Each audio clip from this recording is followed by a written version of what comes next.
How many of you have ever made a bad decision? Most likely, we all have. In that, we're told we make some 35,000 decisions every single day. That's a lot of decisions.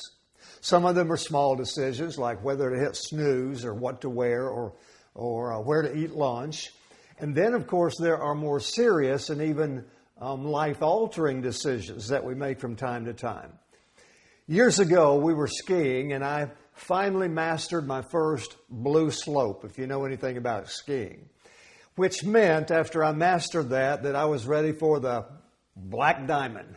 So we were out in Angel Fire, New Mexico, which is an easy mountain, supposedly. In fact, their black slopes were supposed to be the best for a first-timer, which would have been me. So I tried out one of the slopes.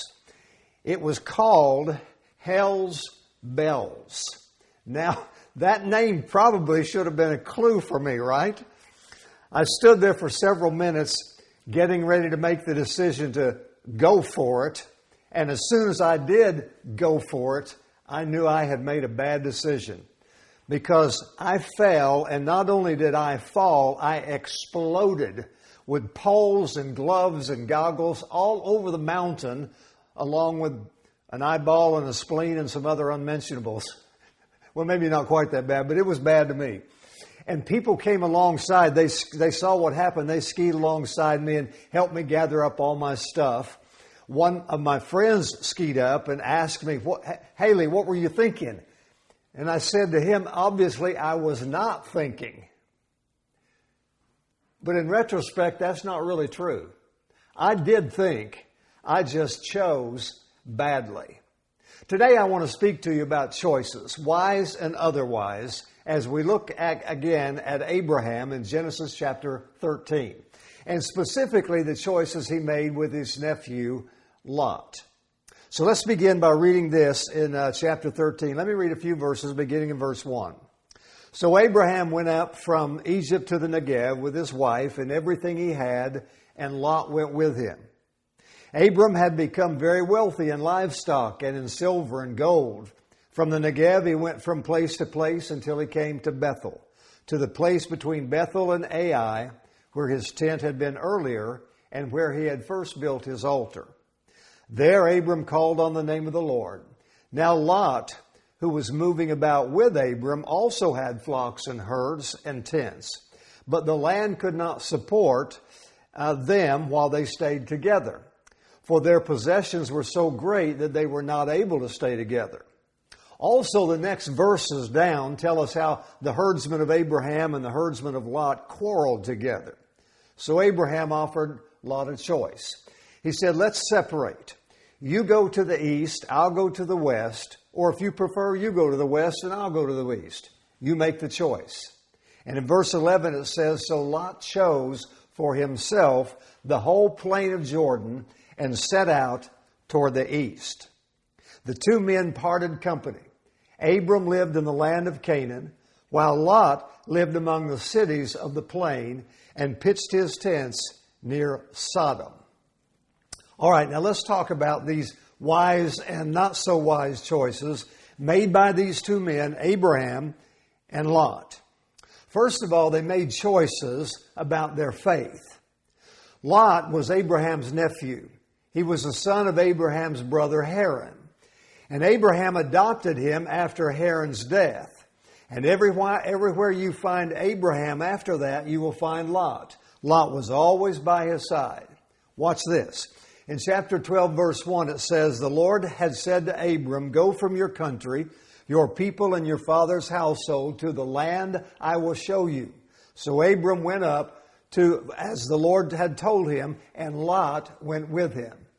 And then in chapter 13, verse 1, it says, so Abram went up from Egypt to the Negev, as God told him, with his wife and everything he had, and Lot went with him. Now notice this. Abram is the one getting the direction from God. He's the one hearing from God. Lot simply is following him around. Abram knows and experiences God. Lot knows and experiences Abram. In other words, Lot has this second-hand knowledge of God. sort of a spin-off of Abraham's relationship with God. Not that Lot does not love God or is not considered righteous, because as we shall see in another teaching the next couple of weeks, when God was going to destroy Sodom and Gomorrah, Lot is identified as a righteous man, and he and his family were delivered from the destruction. So his second-hand faith had borne some fruit for sure. But get this, the difference in the two men is that while they were both righteous, Abraham also was a friend of God. That's why James said in chapter 2, Abraham believed God and it was counted to him as righteousness, and he was called a friend of God. Now, a second-hand faith is good for some things, but it's not good for the best thing. The best thing is a deep and abiding intimacy and a relationship with God. And without that deep and abiding intimacy, guess what?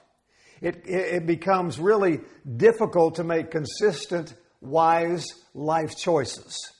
In verse 12 it says, Abram lived in the land of Canaan, while Lot lived among the cities of the plain and pitched his nets toward or near Sodom. Now, if you remember from your Bible history, you know that the people of Sodom were wicked and they were sinning greatly before the Lord.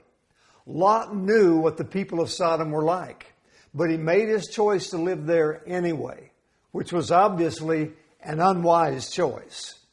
This is the reason I often ask our congregation and you to make sure that not only you know what you believe, but also you know why you believe it. You see, most of us possess a faith that was common to someone else we loved and respected.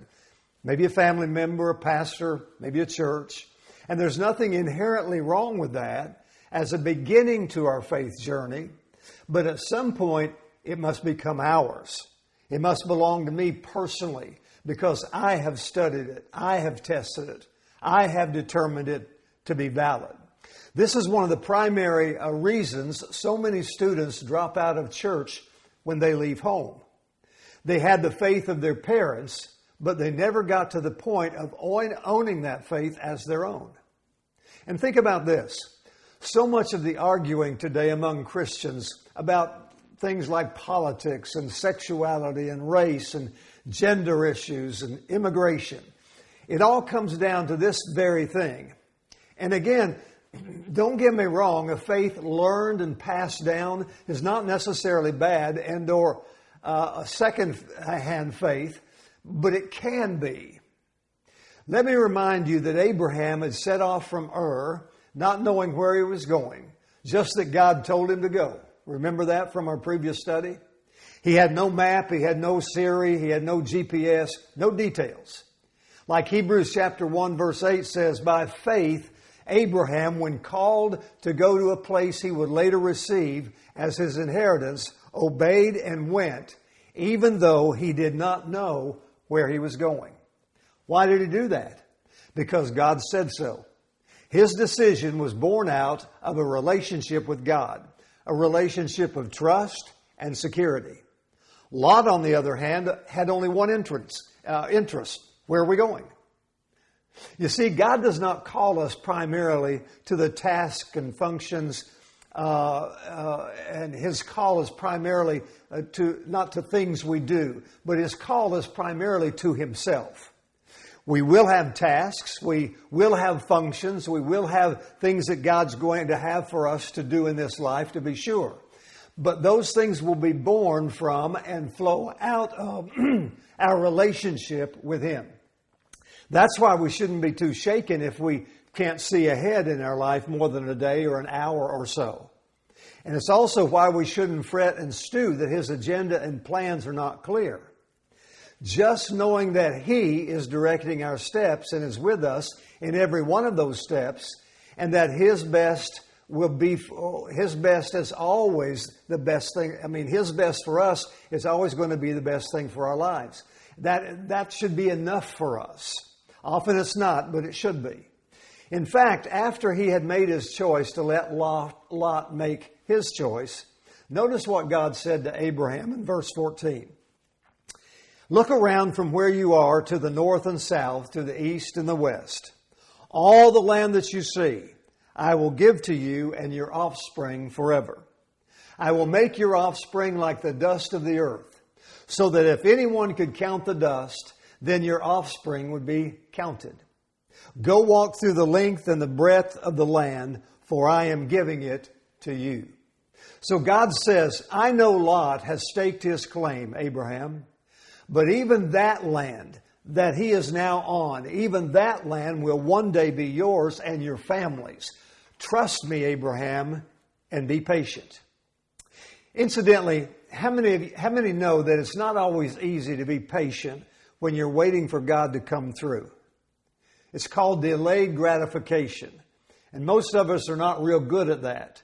We mostly want what is coming to us now, right? Right this minute. But what did Abraham do? How did he respond? In verse 18 it says, So Abram moved his tent and came and settled by the oaks of Mamre, which are at Hebron, and there he built an altar to the Lord. How did Abraham respond to God? He worshiped him, which was another, by the way, great choice that Abram made. Even when it would have been so easy for him to say, well, I pretty well did what I wanted in Egypt and God blessed me and I became a wealthy man. I'll just keep doing my own thing. I'll just tell my nephew to take a hike and I'll just do what I want to do.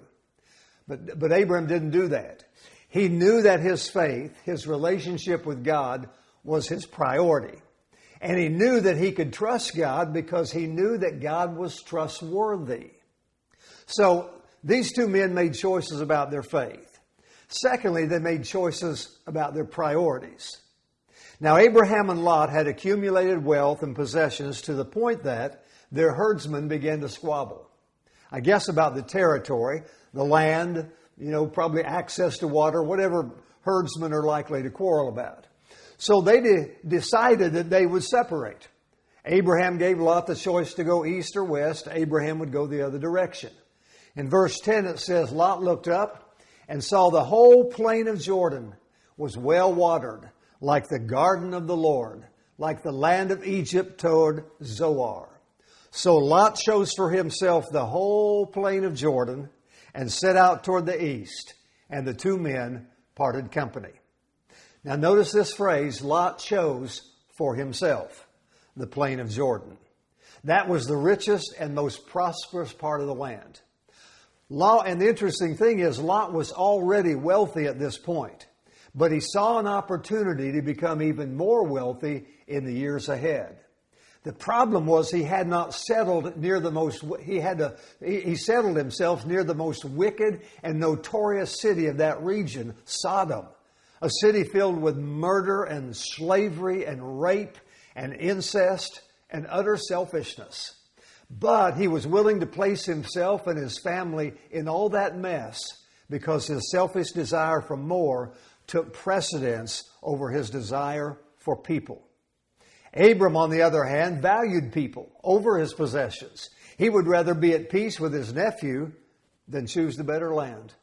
So Abraham chooses to stand down, if you will, because he knows this is not a battle he has to win. By the way, when we get to the story of Sodom in a later message, we'll find Lot there as one of the elders who happened to be vexed in his heart over what he saw in the city. And the horror for him is that even though his family got out of the city, that city never really got out of them. You remember his wife turned back and looked toward the city when God said not to. And do you remember what happened to her? She was turned into a pillar of salt. And later, Lot's two daughters got him drunk on separate nights and had sex with him so they could get pregnant. What a tragic price to pay, stemming mostly from that selfish and fateful choice to get and accumulate more, valuing those possessions over people. I have a friend from college who had the opportunity to go into business with two of the wealthiest friends from our school. An opportunity where he would have to travel constantly and work 70 or 80 hours a week. But the promise from these friends, the carrot they dangled before him, was that he would be independently wealthy in 10 years or less. He later told me, You know, my kids were 5 and 7, and my wife was pregnant with our third. I felt like I could not subject them to that kind of 10-year period.